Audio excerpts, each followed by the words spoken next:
One thing that's messed us up in Christian culture is when we started telling people that all sins are equal. I don't know where we got that from. Now, all sins are equal in the fact that they all require the forgiveness of Christ. Right. They all separate us equally from God. But they're not equal in the fact of the effect. So the scriptures say, Paul wrote, when you sin sexually, you sin against your own body. Right. He doesn't say when you lie against your own body.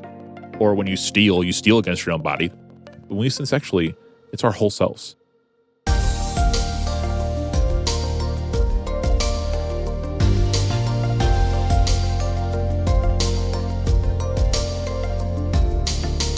Welcome to Family Life Today, where we want to help you pursue the relationships that matter most. I'm Shelby Abbott, and your hosts are Dave and Ann Wilson. You can find us at FamilyLifeToday.com or on the Family Life app. This is Family Life Today.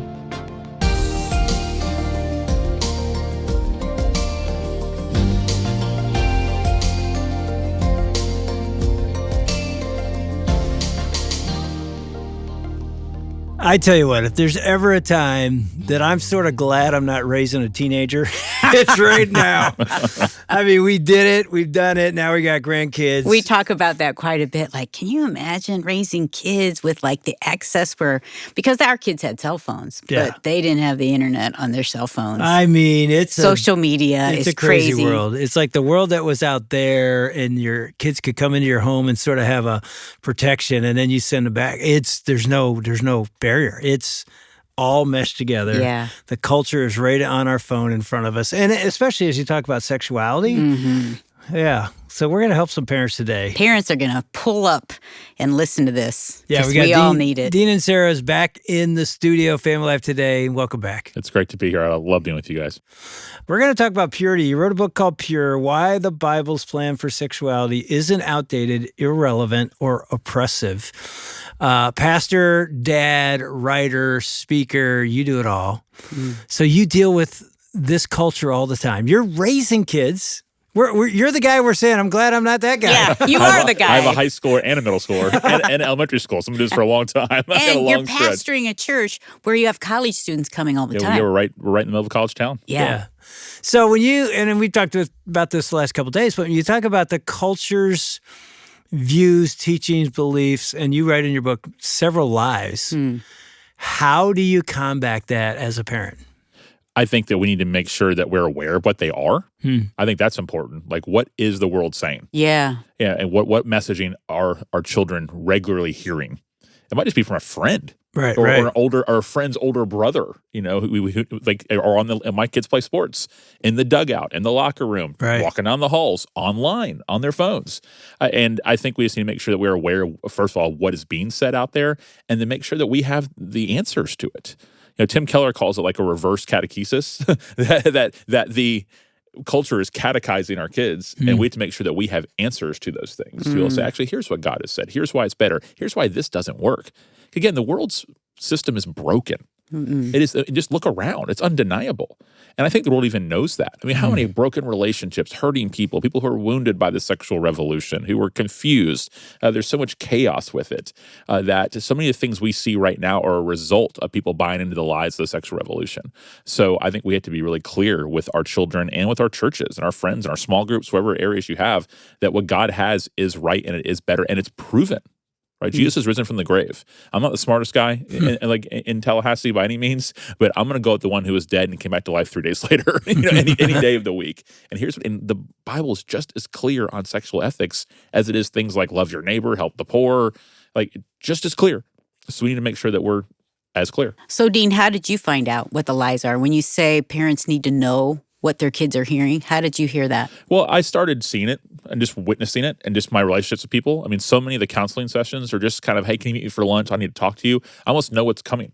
Like normally it's going to be something along, and they're not asking questions anymore, such as, is the Bible really true? Or what about dinosaurs? Where that? I'm not hearing that. I'm not saying people aren't asking, but I'm not hearing those things anymore. I'm hearing things where what does the Bible really say about homosexuality? You know, my girlfriend and I live together. Is that really wrong? Like, why? Why is that wrong? Like, we're saving money, and we're going to get married eventually, and those type of ideas. Or we're not going to get married anytime soon because first we need to save up a lot of money and get our degrees and go backpack Europe and go chase our dreams, and then once we do all that, then we'll get married. There's just all these things that they're saying, and I just hear it, and then that just kind of caused me to start just putting down my thoughts about it all. And then Pure, the book, kind of came from that experience, just being around so many conversations like that. Yeah, well, one of the first lies you mentioned is sex is expected.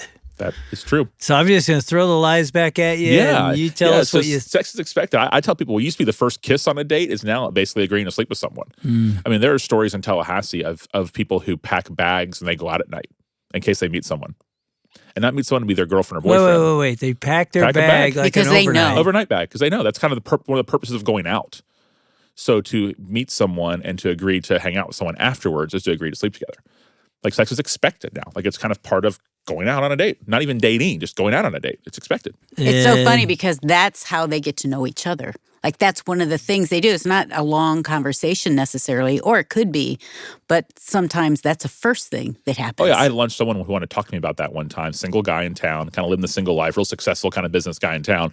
And he was like, well, you got to make sure you're compatible first before you agree to date. And by compatible, he meant sexually compatible. I didn't know what that means. That's a world's definition. and so that was his reasoning for it. So because sex is expected, to make sure that you are getting along in that manner, and then we'll decide based on that if we want to keep dating. Like that's the world's logic right now. And you're telling me that's not going to lead to extreme brokenness? And expectations, so many things. I'm sitting there thinking like, well, maybe that could happen, but then you have a baby, and then you have another baby, and then you have stress in your life, and maybe you're not as compatible then. Yeah, and in God's design, you don't have to, lay there at night going, what if I'm pregnant? What if he doesn't like me? What if there's somebody else tomorrow? In God's design, you don't have to think and fear those kind of things because there's commitment, there's relationship. So what's happening right now is people want the benefits of marriage without the covenant of marriage. And that's one of the biggest lies right now that our world's putting forward. So what do you say to the couple that's living together? Like, hey, this is, financially it's way better. They have a lot of different reasons. That's one of your lies. Lie number 7, cohabitation just makes sense. Just makes sense. So if they're believers, now I'm talking to believers differently here, because people who claim they're trying to follow Jesus. So I expect the world to think like the world. I still want them to go by God's design, because I think it's in common grace that allows human flourishing, and just out of love of our neighbor. Yeah, I'd rather have them do things God's way. I want them to get saved first. That's their biggest concern. It's not that they live together if they don't know Jesus. But for a couple that claims to know Christ, I will tell them, I'm saying, well, you're saying right now, you might not use these exact words, but you're figuratively flashing a neon sign that says that financial stability is more important than sexual purity. That is what you were saying. If your reason for living together is it just makes sense, we save money, we're getting married anyways, you're telling me that financial stability is more important than sexual immorality. And our culture almost says, yeah. And their parents even fuel that. Oh, yeah. I mean, oftentimes now you hear Christian parents say, oh, we don't want you to get married yet. You're too young. And by too young, they mean they're like 22 and out of college, and you're too young.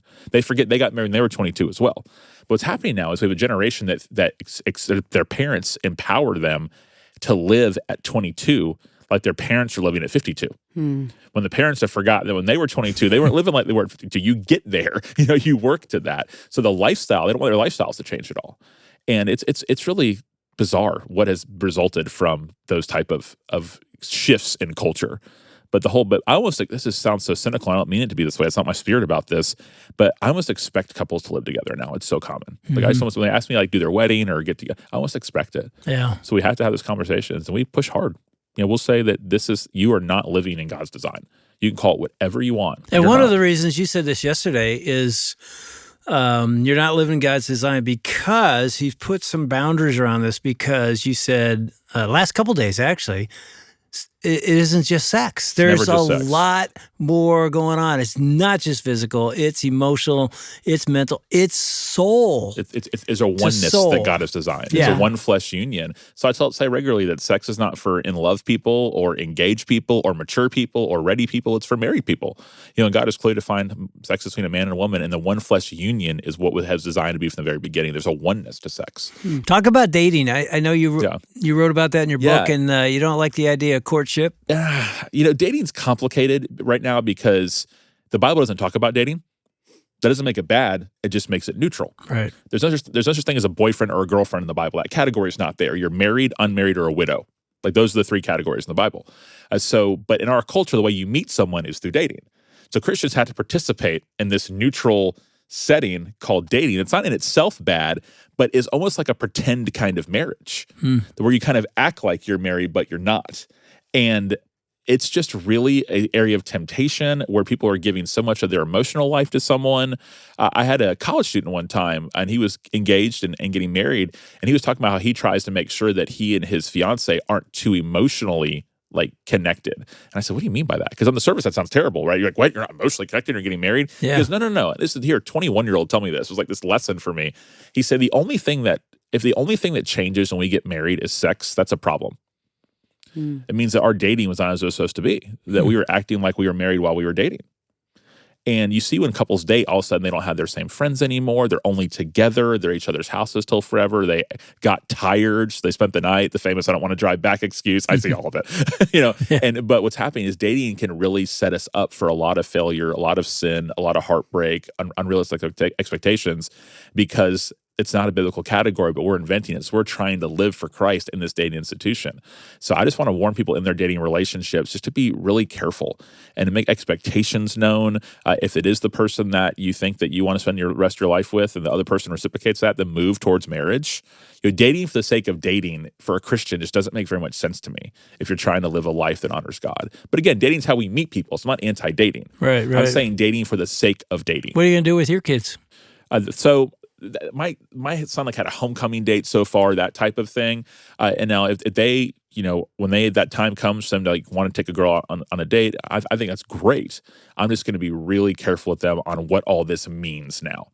You don't need to be over her house every single day. You're not going to be inseparable. You're not a package deal. You're 16. You know what I mean? If you want to go to, have dinner together, or go to a movie, or go to Chick-fil-A, that's a different story. It's like your girlfriend. That's great. But in terms of, you're not going to be this inseparable, where you're always at the hip. We're just not going to do it that way. Will it be different with your daughter? Will there be the talk?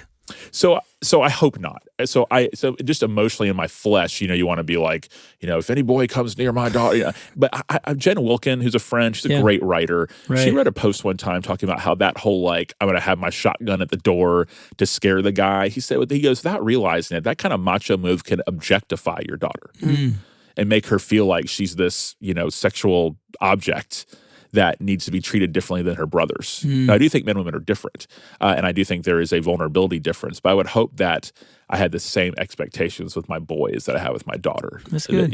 And that. So I'm not there yet. She's only 8. So but that's my hope, is that. And I think my wife will keep me very kind of stable and level-headed, I hope, during that time. I'm thinking about back when our kids were in high school. I'm not sure they were even that old yet. They might have been 14 to 16. But I can remember being in the kitchen, hearing them talk about I Kiss Dating Goodbye. One son said, I'm doing this. I'm not going to kiss my wife until I know I'm going to marry her. I'm not going to kiss my girl until we're going to get married. And I heard the other son say, that's the dumbest thing I've ever heard in my life. And so, both of them are Wilson boys. Yeah. And so I was loving that they're having the dialogue. So when your son is going on his homecoming date, do you guys have that talk? Is it okay to kiss her, Dad? What's okay? So we was saying, my dad used to say it with me every time, and it's funny because all my friends learned it, so we'd all be leaving the house together, and my dad would he would just say on the way out the door, he'd go, boys, don't do anything, and we'd all go, stupid. That was our rule, don't do anything stupid. And so I think that's more the conversation I would have, and I'll say also, man, just know that I'm not going to tell you not to kiss your girlfriend, but I am going to tell you that it rarely just stays there. So if you're going to try to live your life, he's a believer, serious about the Lord. He's a Christian leader in his school. He's president of his FCA at his public school. I'm really, really proud of him. This is going to not just damage your fellowship with the Lord. It's going to be a bad witness to your school that you've worked hard to have a witness at.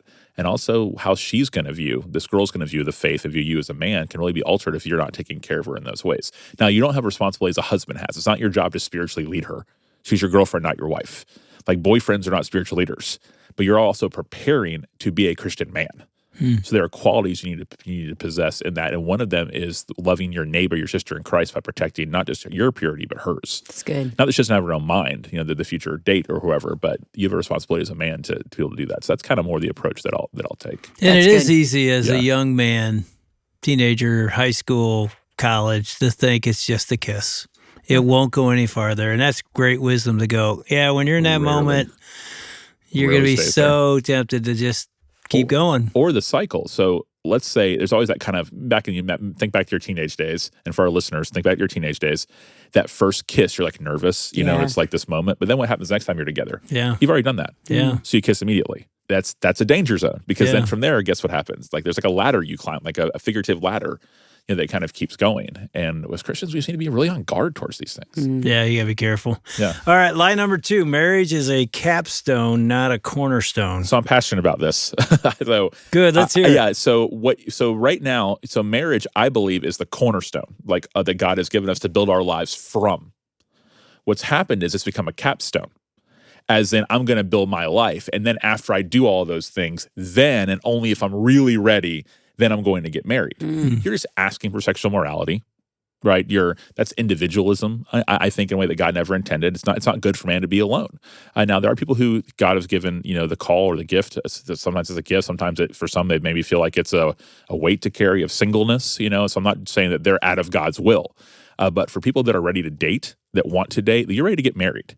Like, don't date unless you have marriage in mind. So I would say if you don't want to get married anytime soon, that is you. If you're just saying, hey, I don't want to get married, you know, till I'm 35, I want to go do these things, that's okay. You have every right to do that. Then don't date. Yeah. Then don't date until that time, because marriage is not something that we build our lives to. It's something we build our lives from. So I'm a huge proponent of getting married young, and not carelessly, not recklessly or flippantly, but getting married young and building your life together from that. And if you have, I asked a professor when I was in college. I took a marriage and family class, and it was taught by a husband and a wife.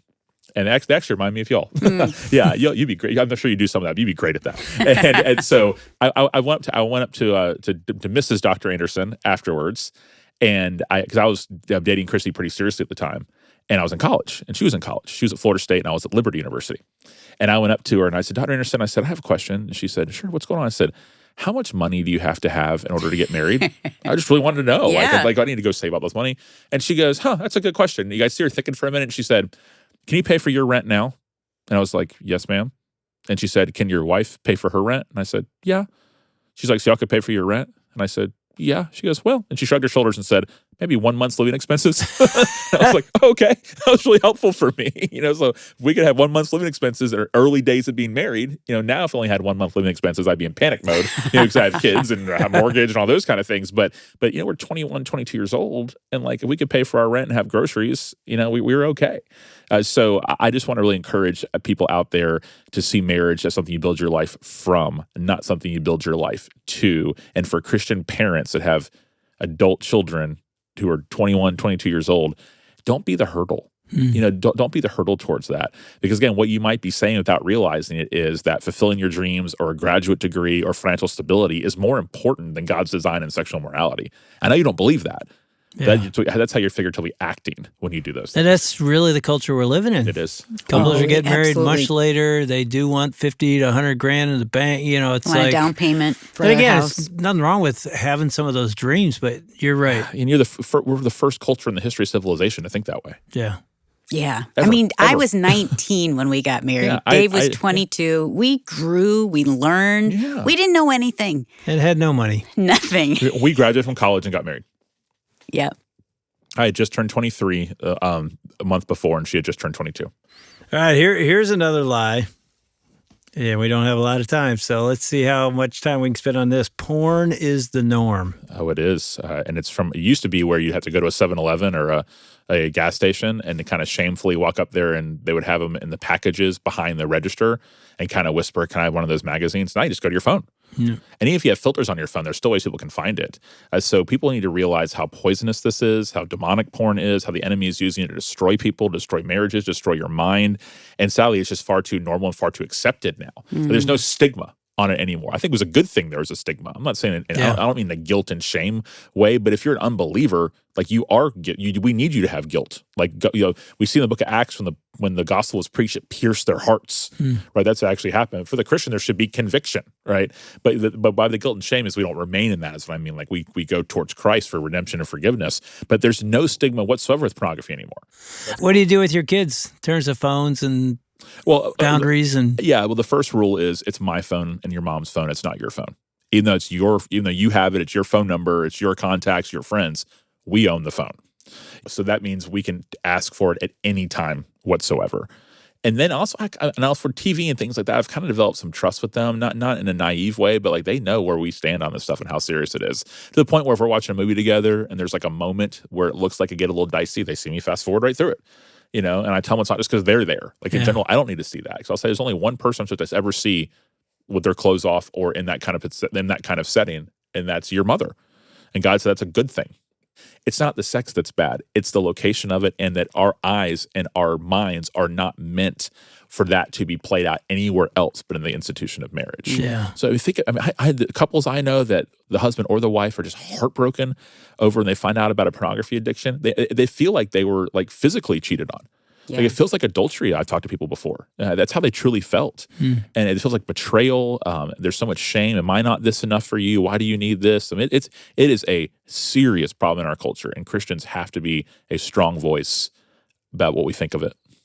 Yeah, and I would just add, I think pastoring for 30 years, I can't talk about women, but men that really wanted to honor God and go for it. You could feel in their soul, I want to surrender everything. And yet they had this porn, whether it's an addiction or even a struggle. I don't think they understood that one issue, because it's deeper than I'm looking at some sex. It's soul, it's body, it's the thing that's keeping them from running after God. They're running, but they're not. And they're like, oh, it's just one part of my life. Nope, that one encompasses every part of you. One thing that's messed us up in Christian culture is when we started telling people that all sins are equal. I don't know where we got that from. Now, all sins are equal in the fact that they all require the forgiveness of Christ. Right. They all separate us equally from God. But they're not equal in the fact of the effect. So the scriptures say, Paul wrote, when you sin sexually, you sin against your own body. Right. He doesn't say when you lie against your own body, or when you steal against your own body. Those two things are the wages of sin is death. They're still very important. Right. That's why Jesus had to die. But but when we sin sexually, it's our whole selves. And that's a big deal. And it really does, especially you have that baggage, you bring it into your marriage, and now it affects your marriage relationship, it affects your parenting, it affects your legacy. everything. And we're not judging it. Like, there are deeper issues. I think there's some ways to get help, therapy, help, counseling, the Bible. Like, to be in God's Word, to be in fellowship, all of that makes a difference. Yeah, Dean, what would you say to the person, and I felt this way for a long time, it feels sexually broken, I've made mistakes, I'm scarred, it's irreparable. How do I dig out? Or maybe you love Jesus, you're walking with him, but you keep falling back into that sin. Yeah, I am so thankful for Romans 8 that tells us at the very beginning of the chapter, there's no condemnation for those who are in Christ. At the end of the chapter, it tells us that nothing can separate us from the love of God. So don't see yourself differently than God actually sees you. How does God see you? He doesn't see you as a broken person. He sees you as someone he has restored, that Jesus' life was given for. That's how much it took to restore you. And that also that it's supposed to be broken when we depart from God's design. So you don't stay in that guilt. Now you go recover and pursue that. So not only does God restore us, he also calls us as his co-laborers to go recover, not go live in God's design, go pursue God's design for you regarding this. But my biggest just encouragement to everyone is please see yourself the way God sees you. And he sees you as someone he loves, someone who is a new creation. He does not see you as someone who committed these sins back, 10 years ago or 10 minutes ago. He sees you as his child who he's adopted in his family through Christ. And there is more grace in God than there is sin in us. Even though there's a ton of sin in us, it means God's grace is that big. That's why we call the gospel good news. So please believe the good news for yourself. Because oftentimes we can find ourselves believing the good news for other people. We'll tell them that, God forgives you and he loves.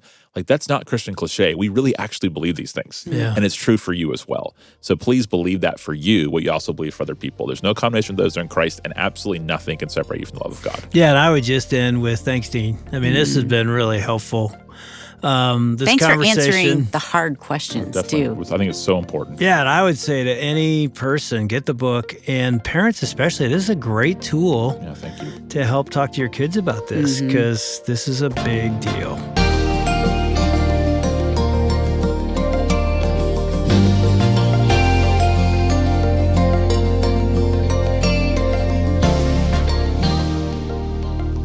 Please see yourself the way God sees you. This is so hard when shame and regret is just incredibly powerful. But if the gospel is true, and it is, then we know that his grace is more powerful than our regret and shame. What if we just defaulted to that when it was so difficult to believe? What if we leaned on that by faith when our temptation was to spiral down into shame? Our lives would really be an accurate reflection of the grace of God and the goodness of the gospel.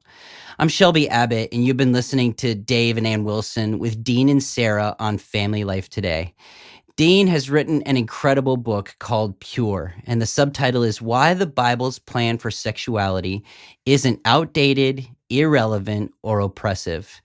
You know, this book is going to be our gift to you when you partner financially with us today in order to make more conversations like the one you heard today actually possible.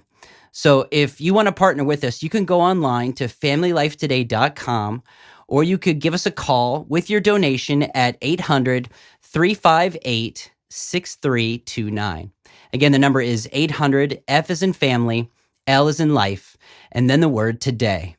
And feel free to drop us something in the mail. Our address is Family Life, 100 Lake Hart Drive, Orlando, Florida, 32832. So is having kids in Sunday school and Christian school going to be enough for them? Ultimately, we need to understand that salvation belongs to the Lord. Well, tomorrow on Family Life Today, Dave and Ann Wilson are joined by Jared Kennedy, who'll be talking with us about how to keep your children's ministry actually on mission. That's tomorrow. We hope you'll join us. On behalf of Dave and Ann Wilson, I'm Shelby Abbott. We'll see you back next time for another edition of Family Life Today.